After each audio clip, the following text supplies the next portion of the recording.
and welcome to the podcast Montreal Rock Stories. Today we are with Johnny Fasulo, lead singer of Sweet Candy.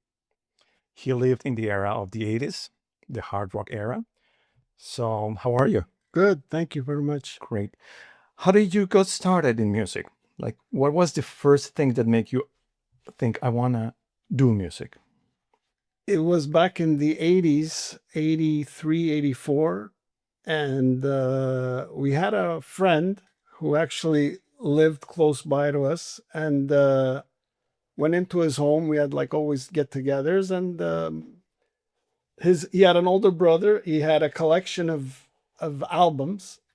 And in our household, it was the Beatles, Elvis, the Osmonds, stuff like that. Yeah. And this guy had Black Sabbath, Deep Purple, and Van Halen, and he put it on and forget it. It just blew our minds and was like, oh, wow, we got to do this. We love this. Great. And that's how we started slowly.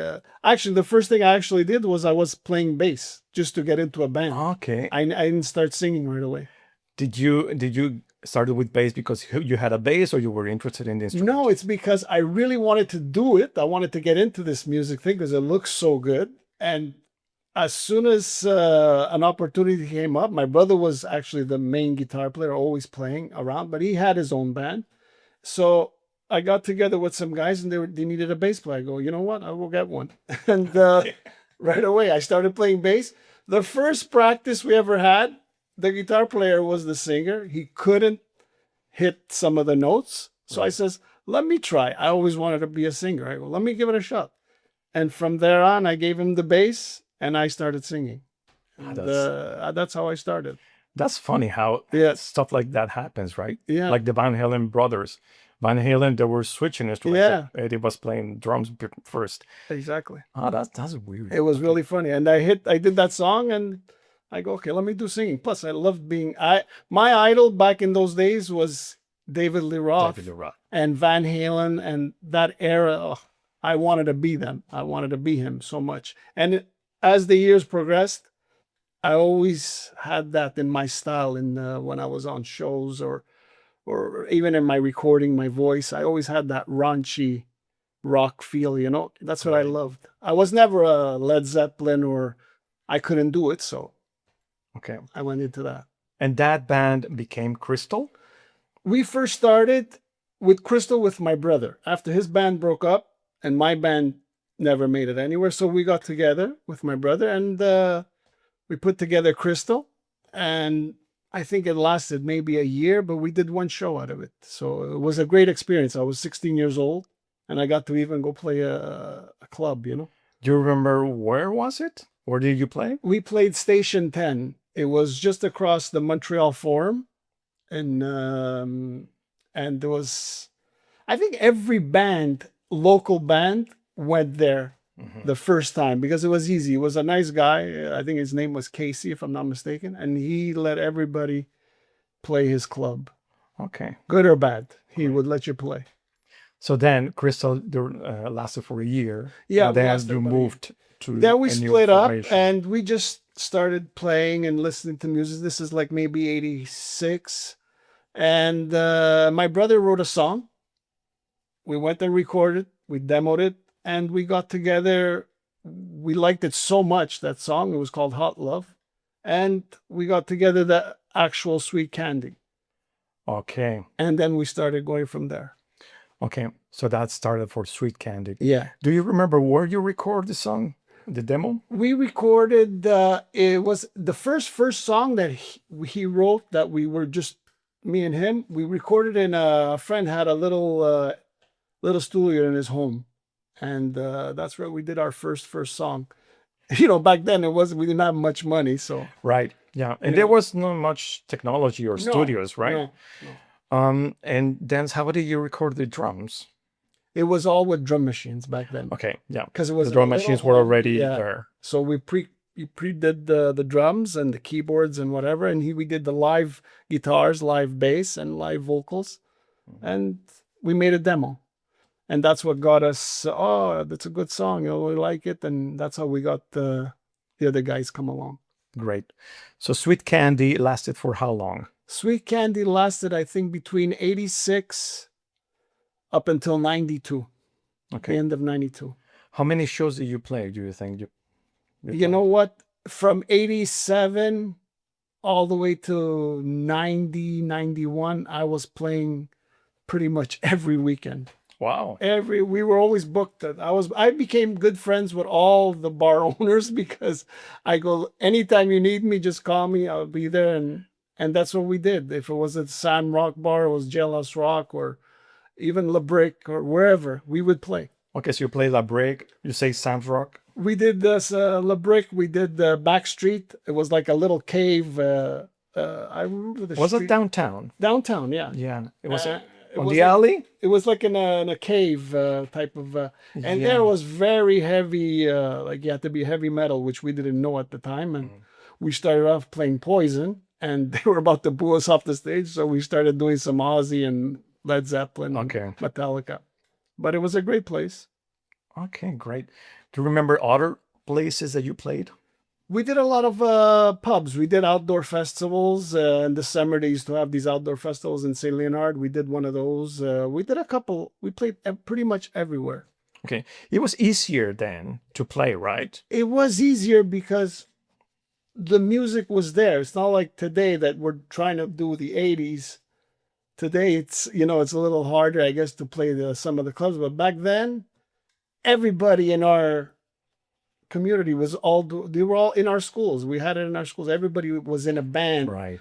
and it was there. We had our Music Plus, which was MTV's states, but we had Music Plus, and the music was there. You had Rat, you had Twisted Sister, you had Motley Crue, Bon Jovi.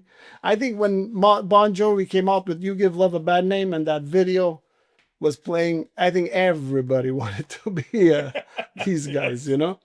Everybody wanted to be them. Right. So when you played, let's say, in that era with Sweet Candy, which are the other bands that played also the bars? Oh, we had a lot of friends. We had guys from Lipstick, Crystal, Dr. Hadley. There was so many bands that were there in that era, and they were all became friends. And today, some of them are still friends with us. We still keep in contact. Great. Yeah, I can see as a resurrection of hard rock or heavy metal from the 80s from musicians that were young in that era. And now we are at a certain age and we want to play back and then say, okay, let's get back together or let's form a band and play back and play at bars and stuff. You've seen that lately here in Montreal. Yeah, I've seen it. I'm surprised when I got back into it that there's still a lot of people from that era still doing it today and still going at it. Like guys from Crystal have a tribute band, AC/DC tribute band. I didn't even know because I was away for so many years. They're called 21 Salute.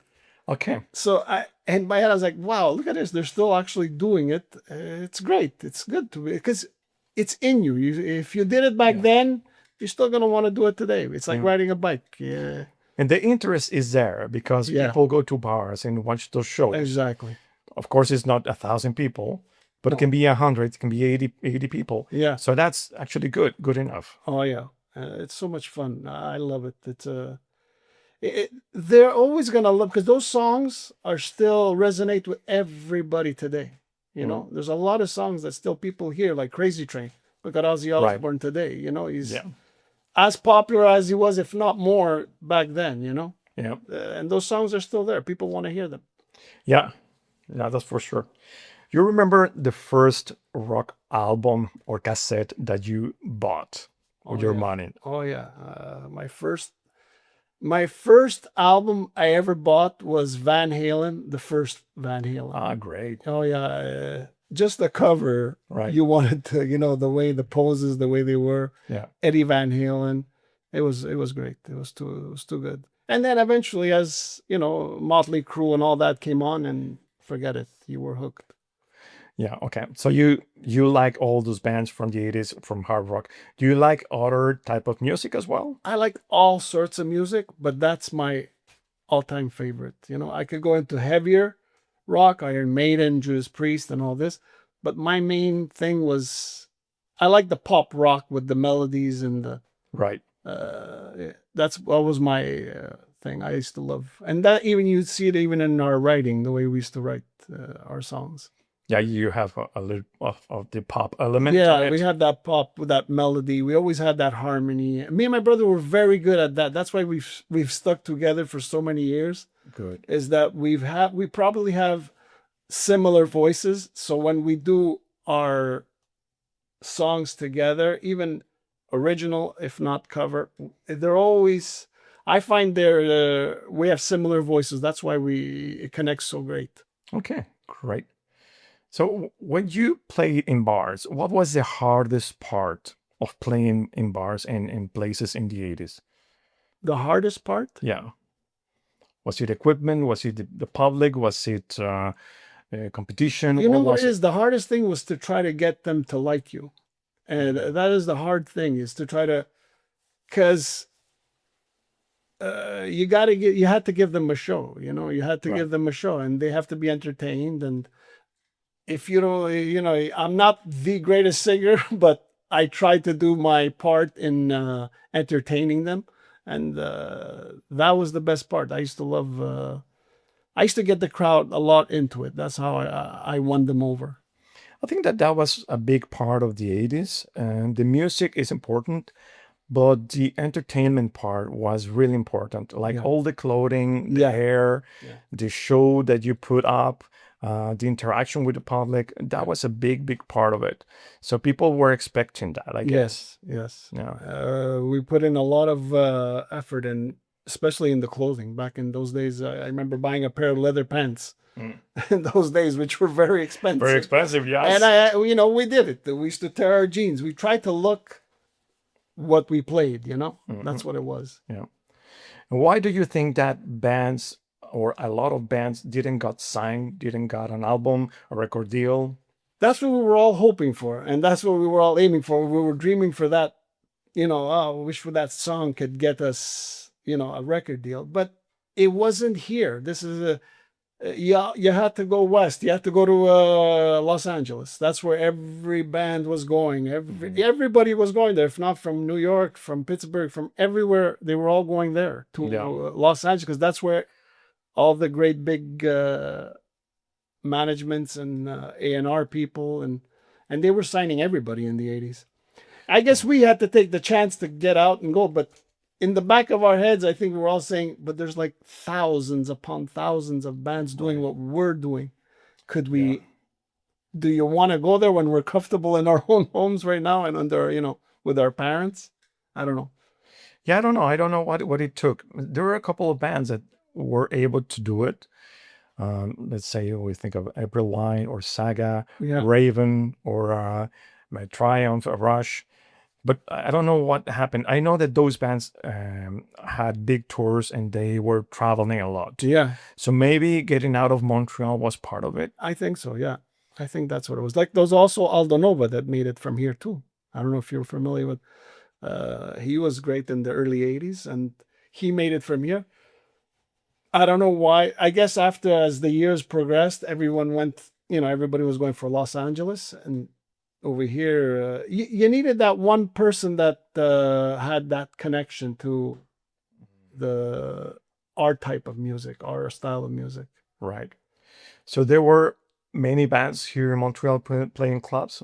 Was there a big competition? Oh my God, there's a lot. There was so many. Back when I was, but we were all friends, It wasn't, I don't think it was more of a competition. It was, we were all having good times. Like, I remember playing the Whiskey. There used to be a club on PNF. All right. And they opened up, it was called the Whiskey. And they used to have beer bashes every Friday nights.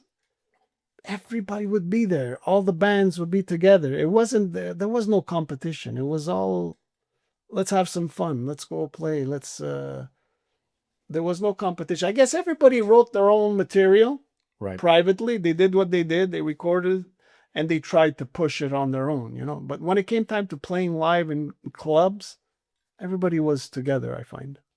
That's good.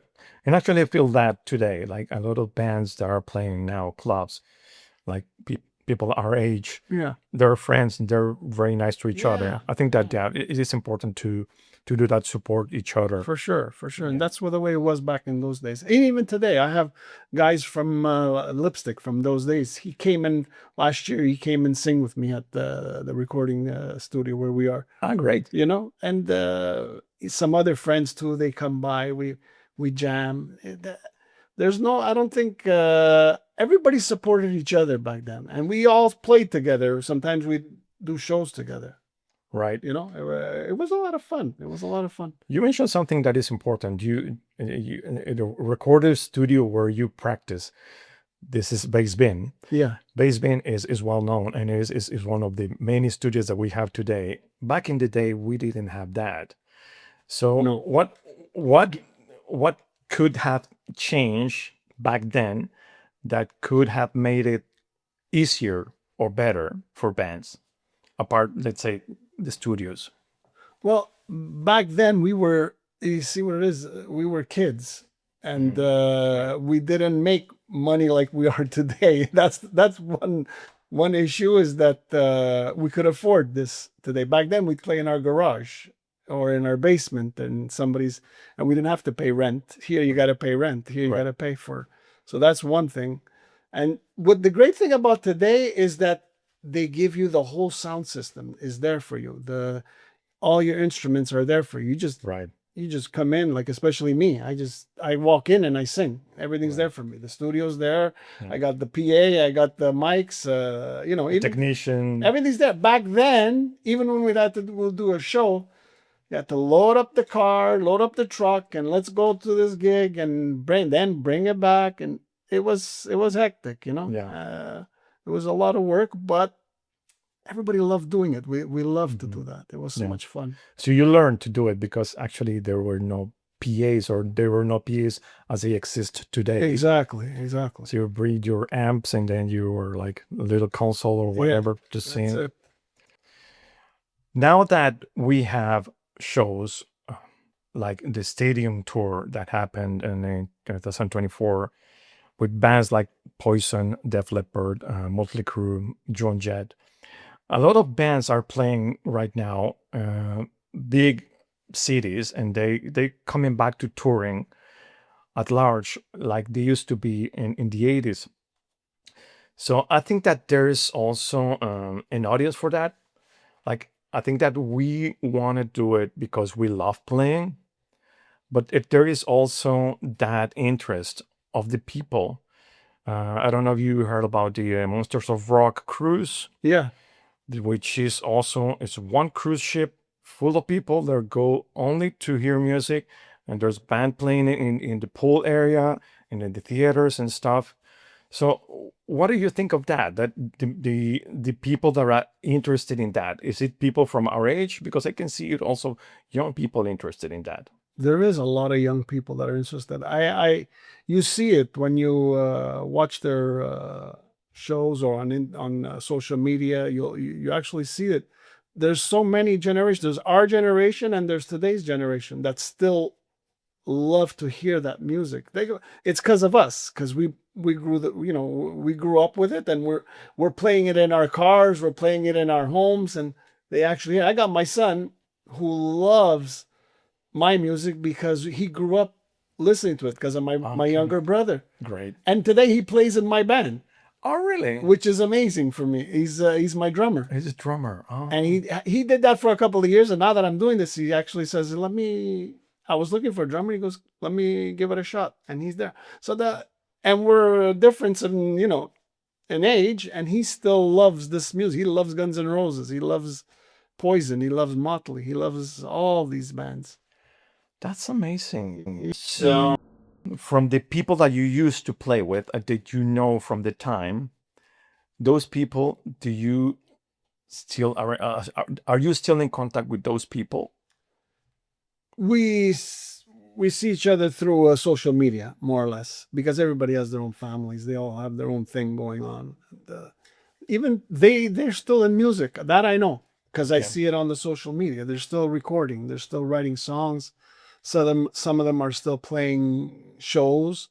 I haven't been, but I see them on their little platforms. So It's great to see that they're still doing it, even at Right. our age. We're Mhm. still, because we love, it was a great time and we still have that.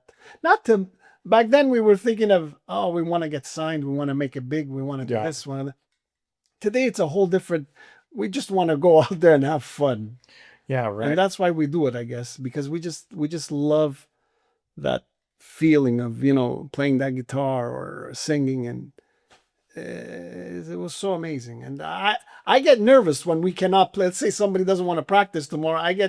Man, I really wanted to go. It's like a 3 hour getaway for me, and I love Right. it. I was going to say that it is kind of a getaway, and when we want to have pleasure, we do the things that pleases us, right? Yeah, It can be sports, it can be going out with friends and stuff, exactly. but this is a big part of it. A lot of people do it because of that, Yeah. because they want to do it. They have the pleasure. It's an adrenaline that you get from it. Oh yeah. I From love you go to a rehearsal, and there's a different one, maybe bigger, when you do it live and at a bar. Oh my God, it's so much fun. Yeah, It's so much fun. I really used to get into when I'd go on stage. I told you, from the beginning, I used to love David Lee Roth. I love those right. flamboyant singers like Steven Tyler, and I would emulate these people. I would jump off of drum risers. I would do everything just to get uh, Yeah, that feeling. the It was feeling. so Yes. great. It was amazing. I loved it. Oh, great. What else do you remember from the era that you want to share, that you would think that it's something that you want to share with us? You know what? I wish it would have continued. I found that because it Hmm. stopped like by 89, by 90 it was pretty much going into the new wave music of the Seattle scene and The the grunge. Nirvana, the grunge and all that. I wish it would have continued because a lot of great bands were starting to come out of that scene, like Right, Slaughter, Firehouse, and right. they had a lot of great songs, Hmm. amazing songs that if they were in 84, 85, 86, I think they would have been just as big as Bon Jovi and all these because there was great music coming out of them, I Yeah. find. I wish they would have continued, but music is like that. The 70s was that, Zeppelin and Black Like Sabbath and classic all that, rock. Def Yeah. Leppard, classic Hmm. rock. And then 80s was this pop, glam, Hard rock. and that's it. And then the 90s was more for the grunge. And Yeah. I guess that's music. That's the way it is. It always changes. But look, it came back after all these years. Right. People still going to, like you said, cruise, rock cruise. They're still going to stadiums. Yeah. They're selling out stadiums, imagine. You know Exactly. what I mean? 30 years later, 35 years later, which is amazing. Yeah. That's something that I love, and because actually, it's like you, I really am passionate about that music, and I love that we are able to live it again Yeah. and to be part of it again. Yeah, that's amazing. I love it. It's great to actually see people still doing it today. When I open up social media, I'm like, I can't believe people are still actually doing this. I thought I was an odd one. I go, what am I still doing it? But I guess everybody from that era is still trying. Just not to like I said, not to get to that. Oh, I need to get signed. It's just to have fun, To have fun, to yeah, play that music. yeah, yeah. Because even in the rock Monsters of Rock cruise, I saw the Quiet Riot played, and they play in the pool area, and they play with Rudy Sarso, which is the bass player. He started maybe in '79, something like that, Yeah, with Quiet yeah. Riot. He played for a couple of years with them. Then he went and play with Whitesnake and other bands.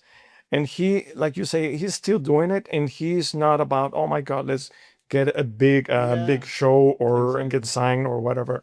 It's just for the fun of it. Just for the fun of it, because it's in you. It's in you. It's instilled in us. We love it. That music, man. Wow. Yeah, First time you saw it, you couldn't get enough of it back right. in those days. I used to put my speaker like this and listen, pretend I was on that. That you all wanted that. We used to all run around in our bedrooms, running around trying to be them. Yeah. And I really think that I think there is still place for rock music, and rock music in Montreal is still giving some great artists. There's the Damn Truth, a band that is making it big right now, which I find is great. Sam Roberts did a great job too, Yeah. and I think there's a lot of people are still interested in those those musicians or those bands, or just in the rock in particular, I think that rock has a lot to give still to the public. Now that we have like a different type of, not that rock is working in a different way, because record companies are not the same. Like, you don't record a whole album. Maybe you record a single, Yeah. couple of songs, and they put it out on Spotify or things like that. Then the way it is promoted and distributed is kind of different. But I think that there's also the talent from musicians, young musicians, that can do it still like we wanted to do it back in the day. Yeah, yeah. I find it easier today. I don't know why, because of social media. Yes. Like back then, nobody knew us Yeah. unless we went and play this club or this bar. But today, you put on your phone or and just show, like me. I've been putting videos out since it's 2 years on TikTok or anywhere, and people notice you right away. A lot of people can spot you from anywhere now, all over the world. If you're that good and you have that great song, back then I think it would have been easier for us if we would have had that, but we didn't. But it was just it would have been amazing to have just that. I think a lot of bands would have made it from here. There was a lot of talent in Montreal. I agree. These bands that we play today, like Motley Crue and Bon Jovi, they would come out with an album every year or two. Right. And we would love to go to that record store and get that CD or cassette. We had cassettes and then it became CDs, or that album vinyl. Today, there's not that anymore. And I find, you could go, anybody could go get it on the social, with Apple Music and Spotify and all that. But it's not the same feeling. No. Not the same feeling when you used to grab that album and open up and start reading the lyrics. And oh my God, it was. I drove one time. I remember the Dr. Feelgood album came out. Right. And my cousin had relatives in New Jersey, and I go, you know what? I'm gonna come with you because Wow. Bon Jovi, Motley Crue's coming out with an album, and they're getting it before us. I went to New Jersey, drove 6 hours to get that cassette, and I played it all the way home. And my uncle and cousins were going crazy, but I loved it. It was an amazing feeling just buying that cassette. Yeah. For us, we're missing that. I find. Yeah. And that's what there's missing too. There's not enough bands. Today there's a lot of singers, a lot of, like Pop Carrie Underwood and this and that, but there's not those bands like, Oh, gotcha. like we grew up with Bon Jovi, Motley Crue. They were a 4-piece, 5-piece band. Today you got that one singer and that's it. Jelly, you got this guy, you got that, but there's not a band unit anymore. I find that's what's lacking today in that type of music, in our style of music. Yeah. Thank you. Thank you very much. It's a great pleasure to meet you, to talk about music. I have a good time. Thank you so much. Thank you.